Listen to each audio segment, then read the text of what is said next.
What's up, witches and wizards? Say that 5 times fast. My name's AJ. Thank you guys so much for joining me today. We're going to be doing 6 tips on Hogwarts Legacy that I discovered in the late game. So if you're still new to the game or you haven't made it to the halfway point, these should all still apply to you. So let's get right into the video.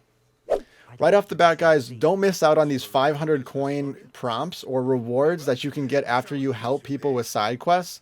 So always watch when you're returning to them at the end of your quest to see if they're offering you a reward, because you definitely don't want to be missing out on that much cashola. Speaking of prompts you don't want to skip, whenever Sebastian is talking to you, you always have to give him your full attention, because if you just click through everything he says, you're going to miss out on learning the highly sought after unforgivable curses that are super overpowered. So always pay attention to Sebastian whenever he talks. If you're like me and you were having second thoughts about learning the unforgivable curses, definitely don't have those thoughts. It is so worth it. It is so vital if you're playing on hard, but most importantly, it is hilarious sometimes seeing what you can do with the Imperial Curse.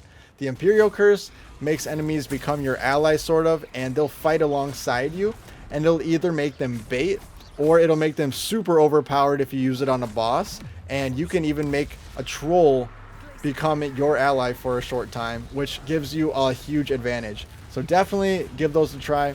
And that brings me into my next tip, which is to always fight with 2 spell sets. If you're just using one, you're going to get stuck waiting for each of your 4 spells to recharge. But if you use 2 spell sets, you can use all 4 spells and instantly swap to a fresh set of 4. And if you just keep rinse and repeating this, you'll get through any battle super quick with really minimal dodging and protecting. Now, if you do it right, you should be able to take out a troll without them even being able to take one swing at you. Let's move on to beast tips. A mooncalf can only be caught at night, and it's going to be the first beast they send you to go get, so just keep that in mind when they send you to the area to catch them. If you're not seeing any, you have to go to the map, fast forward it to nighttime, and then they'll spawn.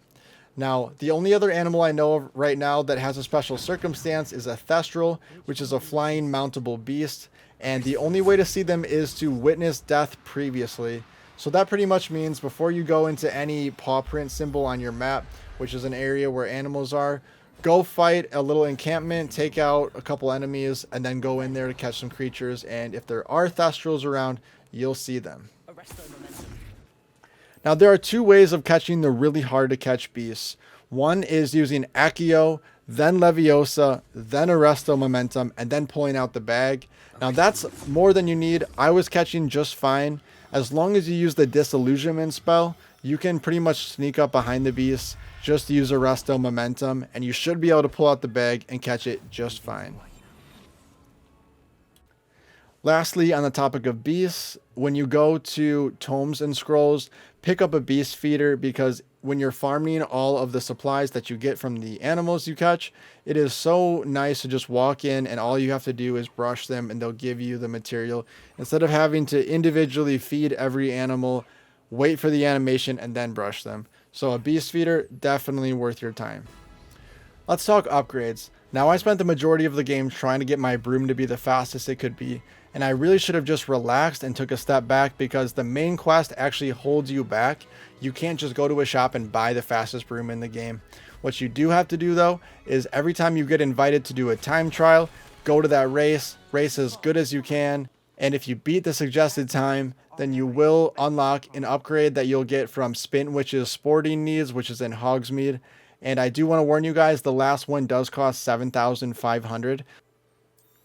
Lastly, let's talk about how to upgrade your gear. You have to go into the Room of Requirement, use the Conjuration spell to spawn a loom, go up to the loom and spend loot that you got from the creatures that you've caught in the forest. And if you haven't been able to do all 3 of those things, you can't do it yet. Just keep continuing through the main quest. But go into your loom, click on whatever piece of equipment you plan on upgrading, and then just follow the instructions. It will ask you if you want to view the upgrade, and if you click whatever button on your console says yes to that, then it will show you what materials that you need to spend to do it. And if you're missing a feather or something, then you need to go into the wild or into your little terrarium and farm it off one of the animals that are out there. So those are my 6 tips for you guys today. I really appreciate each and every one of you. Thank you so much for watching today's video, and I will see you in the next one. Mum!